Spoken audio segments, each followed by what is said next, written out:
व्यवस्था है। सम्यक श्रद्धा तुम्हारी भीतर की अखंड व्यवस्था है। कितना अनुभव आया सम्यक श्रद्धा और श्रद्धा।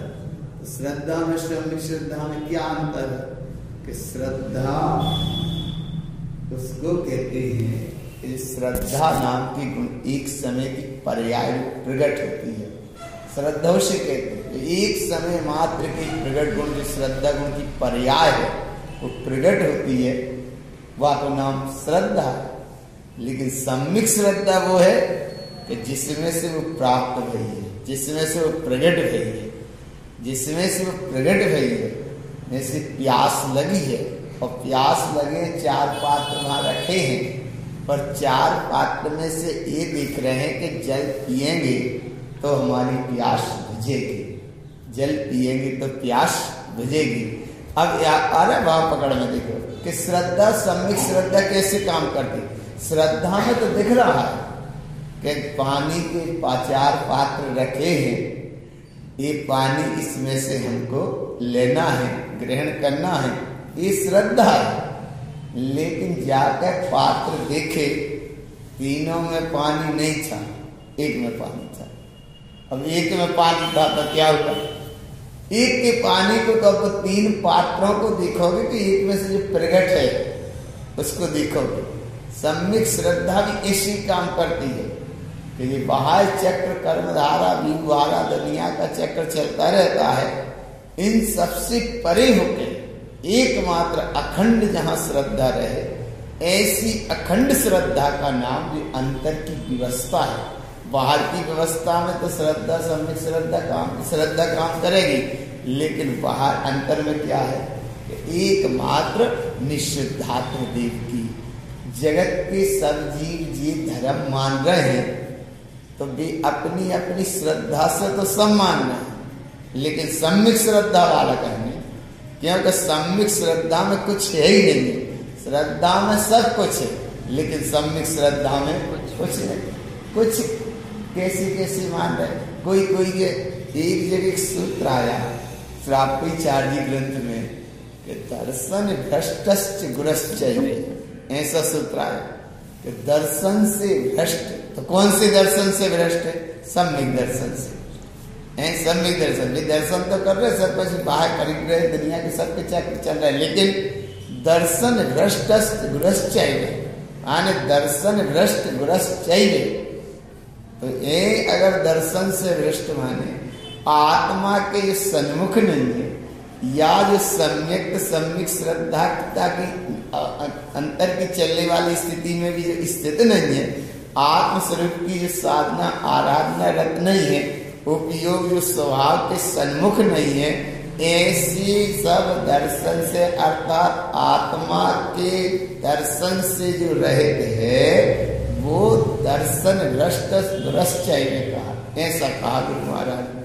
कितना कहा श्रापाचार्य ग्रंथ में, बोले बहुत कहा, लेकिन वो अनुभव का विषय बन के ये अनुभव में आए कि कितना ही वैभव आए, कितना ही वैभव चला जाए, लेकिन मेरी सम्यक श्रद्धा ना जाए। सम्यक श्रद्धा तुम्हारी अंतर की चीज है, अंतर की व्यवस्था है, अंतर की अवस्था है, अंतर की एक निधि है, जिसका नाम सम्यक श्रद्धा है।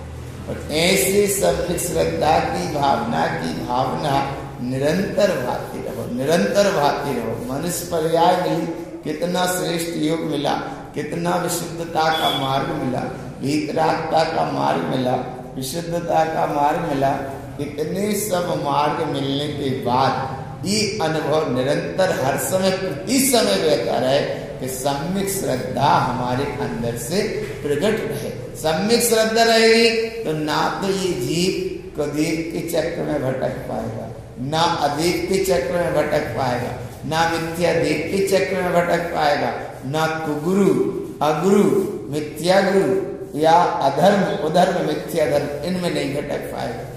एकमात्र इतनी हमने जितना भी स्वाध्याय चिंतन किया आगम ग्रंथों का, कहीं भी ऐसी व्याख्या नहीं बताई। गुरु महाराज ने जो व्याख्या बताई है श्रापाचार्य ग्रंथ में, तो कहीं नहीं बताई, माने सबने अपने अपनी दृष्टि से बताया, वो उनका विषय है।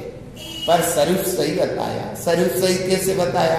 ऐसा भाव कि देव का स्वरूप तो सब आचार्य ने कहा कि ठीक है ये देव का स्वरूप है, गुरु का स्वरूप बता दिया बोले ये गुरु का स्वरूप है, शास्त्र का स्वरूप बता दिया बोले ये शास्त्र का स्वरूप है, पर चार तरह से कहीं नहीं बताया।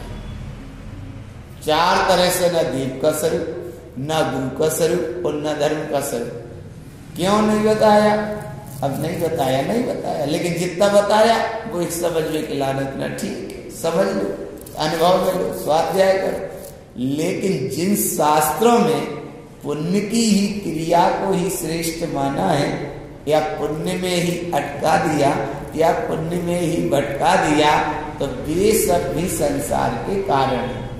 और फिर शास्त्रों की रचना चलती जाती है, जीव की भटकने की यात्रा भी चलती जाती है। कपिल आदि मुनिराज के द्वारा लिखे जो 6 डाला में पढ़ते हो, ऐसे भी शास्त्र हैं कि जो बस भ्रम भ्रांति के करते करते चले जा रहे हैं, भटकते जा रहे हैं जीव की। इसलिए यहाँ की कथा देखो, यहाँ का अनुभव देखो, यहाँ की दृष्टि देखो, एकमात्र अनुभव ये रखो कि मेरी श्रद्धा में सम्मित बना तो बना रहे और मेरी श्रद्धा में कहीं यहाँ वहां भटकाव ना आ जाए, ना हो जाए, इतनी तो संभाल हो सकती है। अब 4 तरह से बताया गुरु महाराज ने, कितनी तरह से बताया? 4 तरह से बताया। तो पहले सच्चे देव का स्वरूप बताया। सच्चे देव अरहंत सिद्ध व्यवहार से ऐसा है, निश्चय से निशुद्धात्म देव, तो सच्चे देव का स्वरूप बताया।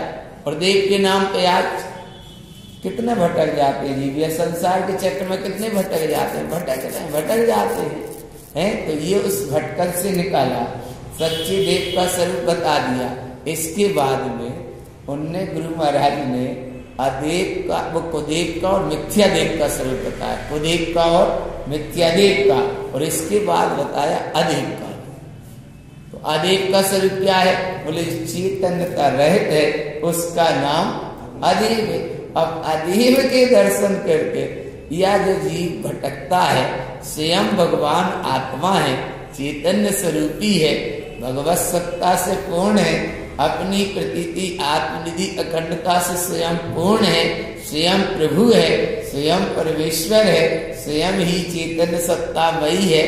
ऐसी प्रभुता जिसके अंदर में अंदर नहीं मतलब परिपूर्ण है, ऐसी परिपूर्ण सत्ता चैतन्य भगवान है। और ये चैतन्य भगवान अचेतन जड़ पदार्थ आदि को चेतन मान के ये पूछता है। अच्छा, चेतन मान के कोई नहीं पूछता, तो कोई नहीं पूछता माने जिसकी धारा जहां जुड़ी है, अचेतन को चेतन मान के ये पूछता है, और अचेतन को चेतन मानता है, वो जी स्वयं चेतन है। तो बताओ, अचेतन को ये चेतन मानता है, बस यही तो संसार का कारण है। और ये स्वयं चेतन है और अचेतन को ये चेतन मान के पूछ रहा है। ये इसकी सबसे बड़ी पहली मूर्ता है, पहली मूर्ता है। इसकी पहली मूर्ता तो यही है ना। कौन सी मूर्ता है? जो वस्तु जैसी है बात वैसी तो मानो, वैसी तो जानो। अब वह है अचेतन और कोई भी प्रकार से कहीं किसी की कल्पना कर लेते, कहीं किसी की कल्पना कर लेते, तो ये सब कल्पना झूठी है, सब कल्पना झूठी होती है। तो सच्चा देव हमारा निशुद्धात्म देव है। कुदेव का पवित्या देव का स्वरूप बता के, अदेव का भी स्वरूप बता के गुरु महाराज ने फिर गुरु का स्वरूप बताया। सुगुरु कैसे है? सुगुरु माने जहाँ सुगुरुता, सुगुरुता किसे कह रहे? सुगुरुता, सु माने श्रेष्ठता और गुरुता कहते हैं गंभीरता को। श्रेष्ठ आत्म स्वभाव की निज अंतर आत्मा की परिणति का जहाँ बोध रहे, उसका नाम सुगुरुपना। सुगुरुपना, सुगुरु कैसे? कि सुगुरु, तो सु माने श्रेष्ठता और गुरु माने गंभीरता। सुगुरुता, सुगुरु का मतलब क्या? कि गंभीरता। ऐसे गंभीरता का, कैसा गंभीरता का? कि उसमें वो है गुरु का भाव कि जो तुम्हें अंधकार से लेकर हटाकर प्रकाश की ओर ले जाए, उसका नाम सुगुरु। और ऐसे सुगुरु को गगन की उपमा दी, ऐसे सुगुरु को खुले आकाश की उपमा दी, ऐसे सुगुरु को अंतरात्मा की उपमा दी, ऐसे सुगुरु को अरहंत अवस्था जैसी उपमा दी। ये परम गुरु है, ममल पहाड़ ग्रंथ की तुलना में पढ़ते हैं, द्यावहु रे गुरु गुरहे परम गुरु, गुरु भव संसारे निवारे, ज्ञान विज्ञान केवल सही हो, आपे करे करे तारे। ऐसे सुगुरु की उपमा दी है, ऐसे इसका नाम सुगुरु। तो सुगुरु व्यवहार से बीतरागी, भावलिंगी, निर्ग्रंथ साधु और निश्चय से गुरु निज अंतर आत्मा है। ये तो है सुगुरु की अवस्था। और अब इस सुगुरु को अवस्था को ना समझकर ये कहाँ भटक जाता, कहीं कहीं अज्ञान दशा में, कुगुरु में, अगुरु में और मिथ्या गुरु। कुगुरु, अगुरु और मिथ्या गुरु। तो कुगुरु माने ये है कुगुरु जी नाना प्रकार के रूप धारण कर लेते हैं, है नाना प्रकार के सब रूप धारण करके भटक जाते हैं और स्वयं भी भटकते हैं और जीवों को भटकाने में निमित्त भी बन जाते हैं। ऐसे कुगुरु की पने से ये कुगुरुपना है। अगुरुपना माने जो रूप ही नहीं है वो वैसा रूप बना के भी वर घूम रहे हैं, तो कुगुरु हो या अगुरु हो, है कुगुरु, अगुरु और मिथ्या गुरु। मिथ्या गुरु माने झूठे गुरु, मिथ्या गुरु माने झूठे गुरु। अच्छा बोले कैसे बात समझ में आए झूठे गुरु की? तो जिस समय राजा श्रेणिक ने और रानी चेलना का, यह प्रश्न सबके ज्ञान का विषय, रानी चेलना बौद्ध गुरुओं की परीक्षा लेती रही और राजा श्रेणिक जिन धर्म के गुरु की परीक्षा लेते गए। चलता रहा ये प्रसंग।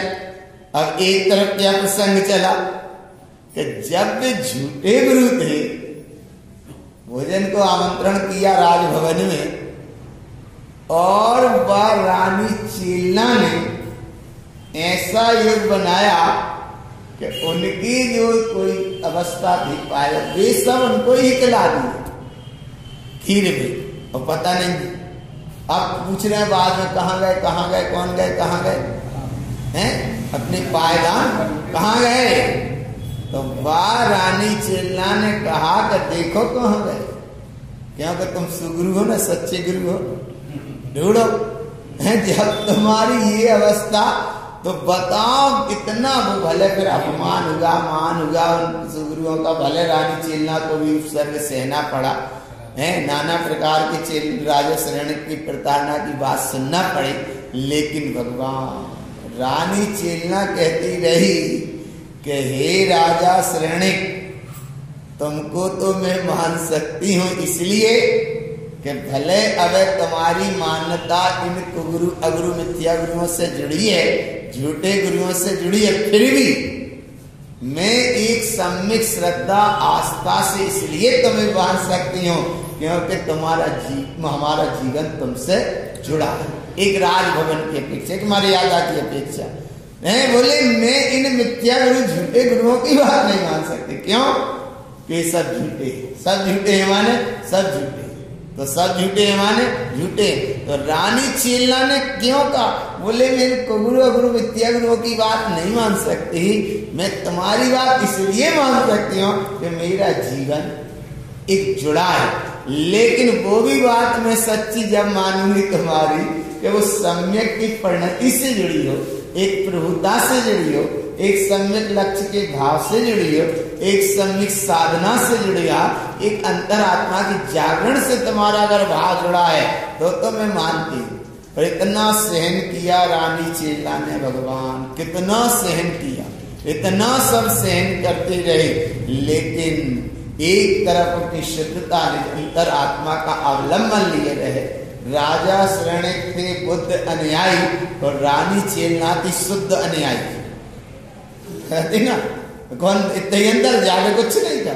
राजा श्रेणिक थे बुद्ध अनुयायी और रानी चेलना थी शुद्ध अनुयायी। शुद्ध अनुयायी माने एक मात्र वीतरागता के भाव निरंतर आत्मा की चेतन जागृत ज्योति के साथ जिनका परिणाम चलता था, जिनका परिणमन भी चलता था, तो जिनकी परिणमन पे दृष्टि नहीं थी, एकमात्र शुद्ध अपने परिणाम, अपने परम पारणामिक भाव, अपनी शुद्ध स्वभाव पे, अपनी चेतन सत्ता पे, अपनी चैतन्य प्रभुता पे जिनकी दृष्टि रहती थी, इसका नाम शुद्ध अनुयायी।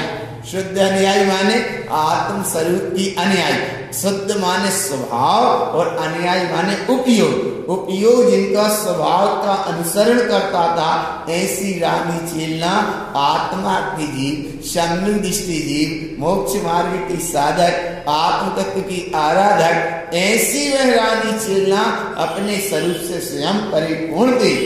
ऐसा भाव जागृत करते हुए भी फिर वो प्रसंग बना कि कहीं मुनिराज बैठे हैं तो राजा श्रेणिक ने उनकी परीक्षा ली। तो परीक्षा लेने में क्या हुआ? क्या हुआ परीक्षा लेने? यशोधर मुनिराज की बात सामने बिल्कुल है। इसका नाम है शिवगुरु।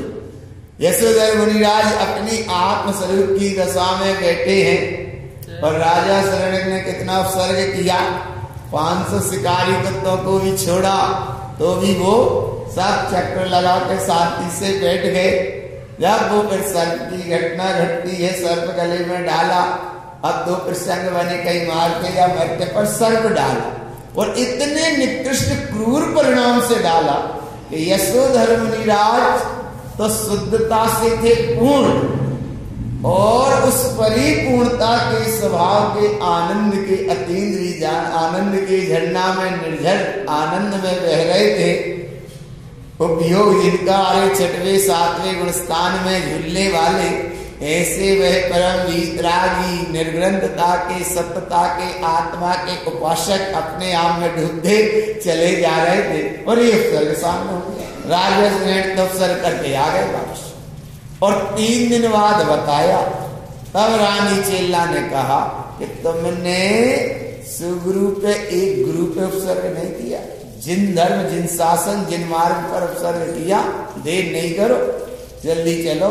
घोर घोर पाप बंधा और घोर पाप सही में ही बंधा। कितना बंधा? राजा श्रेणिक को इतने से प्रसंग का फल है 7 में नरक गति का फल। और इतना बहुमान इसलिए करते रहो करो भगवान कि मंदिर विधि में ये प्रसंग पढ़ते हैं। अब मंदिर विधि में ये प्रसंग बार बार आता है, इसलिए जरा से कितने क्रूर परिणाम कितना क्रूरता की ओर गया कि कहां 7वें नरक गति की बंद बांध ली। और जब रानी चेलना ने शुद्ध अनुयायी, शुद्ध भाव के आत्मस्वाद निरंतर आत्मा के अनुभव से राजा श्रेणिक को बोध दिया होगा और राजा श्रेणिक की भी होनहार सही होना होगी, तो रानी चेलना की बात मान के और वो देखो वहां पहुंचते हैं। जैसे तैसे मीठे पदार्थ आदि कुछ डालकर वो चीटियां आदि सब उतरते हैं। जब उनका ध्यान खुलता है तो क्या होगा? क्या उपदेश दिया उनने? क्या धर्म वृद्धि का उपदेश दिया? धर्म वृद्धि का उपदेश दिया। ऐसे भगवान धर्म वृद्धि का उपदेश दिया। इसका नाम है सुगुरु, अंतरात्मा। निज अंतरात्मा के जब राजा श्रेणिक सर्प डाल के गए तो भी कोई बात नहीं। 3 दिन बाद वो सर्प निकाल रहे, इतना उपसर्ग हो रहा है तो भी कोई बात नहीं। वे काय में बैठे रहे। जिन परम पैनी सबद चैनी डार अंतर वेदिया, वर्णादि अनुरागादि से निज भाव को न्यारा किया। ऐसे ही थे गुरु, ऐसे इनका नाम सुगुरु। और ऐसे सुगुरुता के साथ जिस समय वो सर्प निकले, सब उपसर्ग दूर भय धर्म वृद्धि का उपदेश दिया, वो वहां उनको जो अंतर आत्मा जगी राजा श्रेणिक की, वाको नाम है प्रथमोपम सम्यक। समय सार वो सतखंडा ग्रंथ में भी एक सूत्र आया, समय सार ग्रंथ में भी आया और उधर सतखंडा ग्रंथ में एक सूत्र आया कि वो जो प्रथमोपम सम्यक की स्थिति बनी, उसका मतलब है कि वो प्रथमोपम सम्यक एक यंत्र है। वो यंत्र से ये घटना घटती है कि जो अनादि से जीव के मिथ्यात्व की परिणति चली आ रही थी, जैसे 4 अनंतानुबंधी कसाय और एक मिथ्या, ये चली आ रही थी धारा। उस धारा में जिस समय यहाँ प्रथमोपम सम्यक का वो यंत्र हुआ, तो उस यंत्र से क्या हुआ? उससे ये हुआ कि वो मिथ्यात्व के 3 टुकड़े हो गए। एक मिथ्या, एक सम्यक मिथ्या और एक सम्यक प्रकृति मिथ्या। ये 3 टुकड़े हो गए, लेकिन फिर भी मिथ्यात्व बड़ा है। और सम्यक मिथ्या, मिथ्या सम्यक मिथ्या, तो सम्यक प्रकृति मिथ्या। अब 3 में क्या हो गया कि मिथ्या फिर भी बड़ा टुकड़ा है, बड़ा दाना है। सम्यक मिथ्या टूटी व टुकड़ी है, और सम्यक प्रकृति मिथ्या पामे से जो छिलका निकला वह भूसी है। जो भूसी है वो सम्यक प्रकृति मिथ्या, जो टूटी है वो है सम्यक प्रकृति सम्यक मिथ्या, सम्यक मिथ्या। और जो बड़ा दाना रह गया उसका नाम है मिथ्या। अब ज्यादा कठिन तो बात है नहीं। फिर तुम वो सम्यक के उस यंत्र से जैसे मिथ्या पे चोट पड़ी तो क्या घटना घटी कि एक मिथ्या, एक सम्यक मिथ्या और एक सम्यक प्रकृति मिथ्या। एक वो दाना टूट के 3 भाग में घट गया। कैसा घट गया कि एक दाना रहा बड़ा, दाना माने वो एक ही दाना, एक हिस्सा उसका रहा बड़ा, एक छोटा सा रहा वो हो गई टूटी, एक हो गई मिथ्या माने बड़ी दाल का दाना, एक हो गई टूटी, और उसका जो छिलका निकला वो हो गई भूसी।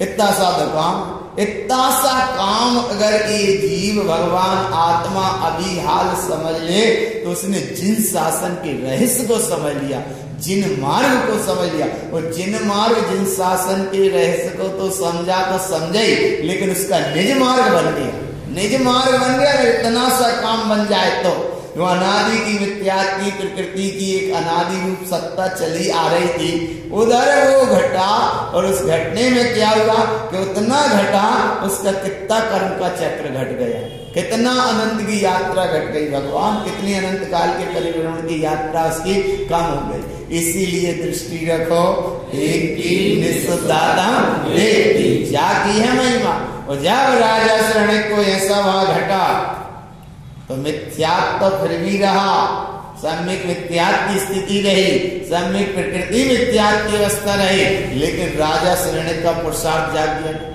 पुरुषार्थ जाग गया। तो जो पुरुषार्थ जागा और अपनी चेतन आत्मसत्ता का जब अनुभव हुआ, इसका नाम तो है कि वो जो प्रथम सम्यक का योग बना, तो वो पहली अवस्था में तो ये होगा कि भगवान अवैधी सत्ता में मिथ्यात्व पड़ा है। सम्यक मिथ्यात्व, सम्यक प्रकृति मिथ्यात्व की अवस्थाएं हैं, लेकिन फिर भी अब वो बुद्ध अनुयायी नहीं रहे, अब वो शुद्ध अनुयायी हो गए। काय के अनुयायी हो गए? शुद्धता के। अरे शुद्धता को जान लिया तो शुद्ध अनुयायी। और जहाँ शुद्धता को गुरु गुरु मिथ्या गुरुओं की मान्यता में भटक गए, वैसा भी पर और पर्या। इसलिए दृष्टि रखो हर समय भगवान आत्मा बस एक भाव जागृत रखो, एक भाव जागृत रखो। और एक भाव जागृत रखने का भाव परिपूर्ण सत्ता में तुमको उपलब्ध करा देगा। उस प्रभुता को उपलब्ध है, वैसी परमात्मा सत्ता की उपलब्धि तो मैं अपने आत्म स्वयं में परिपूर्ण है, परिपूर्णता की महिमा से समाहित है। इसलिए भगवान आत्मा अगुरु गुरु मिथ्या गुरुओं की तो मानता से बचना ही बचना, और सुगुरु को समझना। कारण स्वामी सुगुरु थे। सुगुरु थे माने अंतर आत्मा में डूबने वाले, अंतर स्वभाव की साधना करने वाले। स्वभाव की साधना में अंतर ना रहे, वही का नाम तो अंतर साधना है। अंतर साधना स्वभाव की साधना रखते ऐसे सुगुरु। तो ऐसे सुगुरु की बात तो मानना, लेकिन अगुरु कुगुरु मिथ्या गुरु की बात नहीं। अब धर्म की बात है तो सच्चा धर्म है तुम्हारा आत्मधर्म। आत्मधर्म एक सच्चा धर्म है, श्रेष्ठ धर्म है, उत्कृष्ट धर्म है, सच्चा धर्म है, एक आत्मधर्म है। अब इस आत्मधर्म के परिणाम को जीव ना पहचान के, अपनी सत्ता को ना पहचान के अधर्म में, कुधर्म में और मिथ्या धर्म में भटक जाता है। ये चार तरह के हो गए, सच्चे देव, सच्चे गुरु और सच्चा धर्म। ये चार तरह से बताया, पर सच्चा पहले बताया। देव का स्वरूप भी सच्चा पहले बताया गुरु महाराज ने, गुरु का स्वरूप भी सच्चा पहले बताया, और धर्म का स्वरूप भी सच्चा पहले बताया। तो सच्चा धर्म है तुम्हारा आत्मधर्म। आत्मधर्म के अलावा जगत में और कुछ धर्म है ही नहीं। पुण्य की भी कितनी बड़ी से बड़ी क्रियाएं होती जाएं, लेकिन वो धर्म नहीं है। भटक जाते लोग, बोले क्या कर रहे, बोले पुण्य को काम कर रहे, और बोले धार्मिक क्रिया कर रहे। तो धार्मिक और क्रिया होते ही नहीं है। माने कछ भी हो रहा, क्या कर रहे हैं बोले। तो ये सब अपनी अपनी जीवों की मान्यता रहती है, दशा रहती, पर पर्याय की व्यवस्था रहती है। लेकिन सच्चा धर्म कौन सा है? सच्चा धर्म तो आत्मधर्म है। तो ऐसा स्वरूप गुरु महाराज ने बताया, ये है सच्चा धर्म। और सच्चे धर्म के बाद में कुधर्म, अधर्म और मिथ्या धर्म, इनसे भी हटाया है। मिथ्या धर्म माने झूठा धर्म। तो ये सब को धर्म, अधर्म, मिथ्या धर्म से भी हटाया।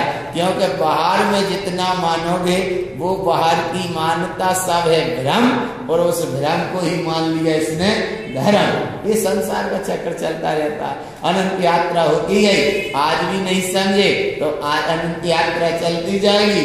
नहीं समझ पाएगा जीव अपने सही आत्मस्वरूप को, तो अनंत यात्रा फिर चलती रहेगी। इसलिए दृष्टि रखो दादा। इतना सा भाव श्री गुरु महाराज का ये गाथा में कहा। जो यार गाथा पढ़ रहे थे, कितनी अच्छी गाथा पढ़ी थी।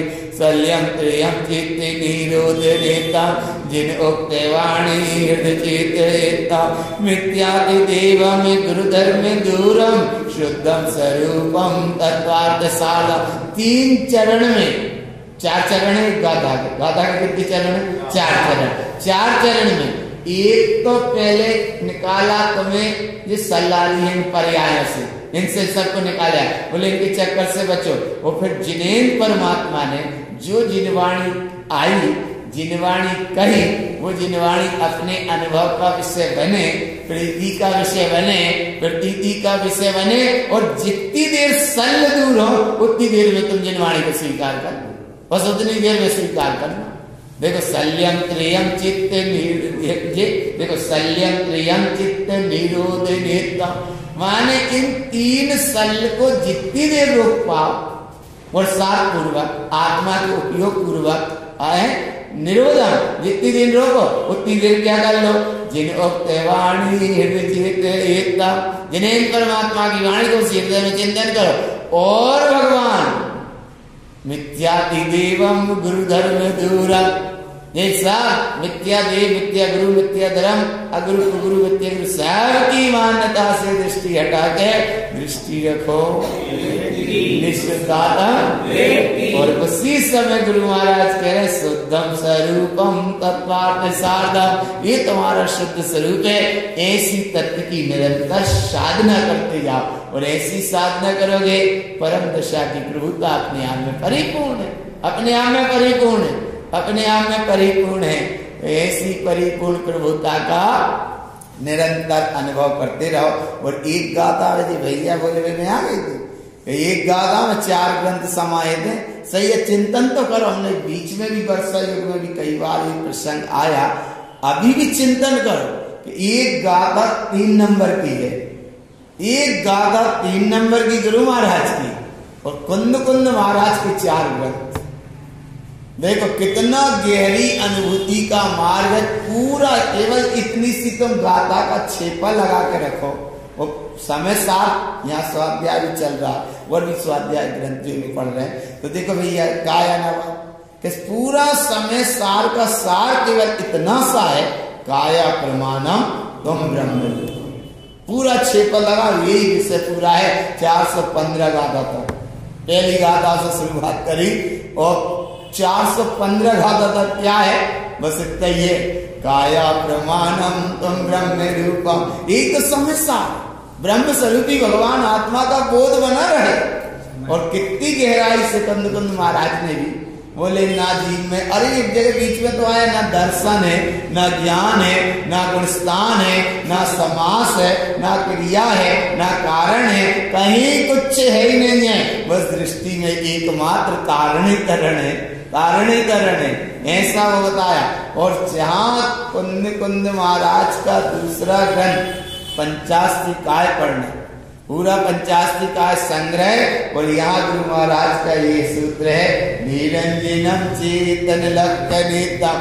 जा लिख के सूत्र वो पूरा चिंतन करते जाओ। निरंजनम चेतन लक्षणितम, ये आया ना भगवान आत्मा, आया ना पकड़ में, आया ना पकड़ में। और अब चौथा ग्रंथ देखना, प्रवचन सार, और गुरु महाराज का एक सूत्र है, भावे अनित्यम ज्ञान रूपम, क्योंकि प्रवचन सार पूरा ज्ञान का विषय, तो ऐसे ज्ञान के विषय को गुरु महाराज ने भावे अनित्यम ज्ञान रूपम, और आप वहां पढ़ना पूरा नियम सार, और यहाँ गुरु महाराज का ये सूत्र अकेला पढ़ना, दृष्टि सम्यक वीर्यम, वीर्यम माने पुरुषार्थ, चारित्र का ग्रंथ है, नियम सार वहां चारित्र का ग्रंथ है। और तारण स्वामी का यहाँ दृष्टि सम्यक वीर्यम। अब एक गाथा है माला रोहण ग्रंथ की, और वहां कुंद कुंद महाराज की दृष्टि से 4 ग्रंथ का समाहित है। अब कितनी गहरी बात है, अब कितनी गहरी बात है, तो ये समझने की बात है, अनुभव में लेने की बात है, अपने प्रीति की बात है, अपने प्रतीति की बात है, अपनी अनुभूति की बात है, अपनी आस्था श्रद्धा विश्वास की बात है कि भगवान जो ने कहा, तो अपनी दृष्टि से साधना के मार्ग में आचार्य कुंद कुंद महाराज ने कहा, लेकिन गुरु महाराज ने तो और निचोड़ का और निचोड़ करके और गहरी में बता दिया, आया ना। इसलिए स्वाध्याय करो, स्वाध्याय को परम तप कहा है, लेकिन स्वाध्याय परम तप जब है कि स्वयं का ध्यान है तो परम तप, और अगर स्वाध्याय को परम तप कह के और अगर स्वयं का ध्यान नहीं हुआ तो वो क्षयोपम बुद्धि तो बढ़ जाएगी, क्षयोपम ज्ञान का कारण तो बन जाएगा, लेकिन परम तप नाम नहीं पाए। परम तप जब है स्वाध्याय परम तपा कहा, आचार्य उमा स्वामी जी महाराज ने कहा, तो इसलिए स्वाध्याय करो, पर स्वयं के ध्यान के साथ करो, स्वयं के अनुभव के साथ करो, स्वयं के प्रतीति के साथ करो, और एक बात तो एक बार में स्वीकार करो। जैसे वहां देव गति में चर्चा होती है ना, एक चर्चा बस एक बार आती है फिर दोबारा नहीं आती, तो ऐसी जो चर्चा तो यहाँ बार बार करो, 1000 बार करो, समझ में आ जाए, अनुभव में आ जाए, लेकिन एक बात पक्की तो करते जाया करो। जैसे 6 डाला की एक लाइन पढ़ो तो वह लाइन पे चलने का तो प्रयास करा करो, लाइन पे चलने का प्रयास करते नहीं है। अब 6 डाला में एक लाइन पढ़ी, कौन सी लाइन पढ़ी, काल अनंत निगूद मजाल बीती हो एक 6 डाला में लाइन लिखी आया ना, काल अनंत निगोद मजार बीतियो एक इंद्रिय अंधा, माने जीव का अनंत काल निगोद में गया, बीतियो एक इंद्रिय अंधा। बोले निगोद में क्यों गया, बोले इसने पूर्व पर्यायों में मिथ्यात्व तो किया, वो मिथ्यात्व की अवस्था में कहाँ चला गया, बोले निगोद चला गया। अब निगोद में चला गया तो क्या हो गया, बोले काल अनंत निगोद मजार। तो अब बोले वो तो चला ही गया निगोद में, अब क्या करो, तो बोले अब ये लाइन पढ़ के ये लाइन पे चलो कि कहीं हमारे वर्तमान के क्षण में मिथ्यात्व ना हो जाए। ये सवाल की बात क्या, बोले ये वर्तमान की अवस्था में कहीं मिथ्यात्व का रस, कहीं मिथ्यात्व की पुष्टि, कहीं मिथ्यात्व की अनुमोदना, या कहीं मिथ्यात्व के प्रणाम का परिणाम ना हो जाए, ये सवाल वर्तमान में करो। तो लाइन पढ़ो पर लाइन से चलो। ऐसे ही तो गुरु महाराज कह रहे हैं कि एक लाइन तुमने पढ़ी, वह लाइन को अपने आप में अनुभव में लो। कैसे अनुभव में लो, शल्यम प्रियम चित्ते निरोधनेतम जिनोक्ते वाणी हृदय चेतयितम मिथ्याति देवं द्रुधर्म दूरम शुद्धम स्वरूपम तत्वार्थ साधम। ऐसी लाइन पढ़ के उसका अनुभव करा करो। ये है दृष्टि का विषय, अंतर शोधन निज अवलोकन, और ये है तुम्हारी अंतर की जो अनुभूति का प्रकट रूप भाव होता है, उसका नाम है अंतर से सम्यक श्रद्धा। और बाहर से गुरु महाराज की ग्रंथ पढ़ो, जाको नाम है श्रद्धा, जा है श्रद्धा, और जा में जो लिखो है वह भीतर बैठ जाए बात को नाम है सम्यक श्रद्धा। गुरु महाराज की जय।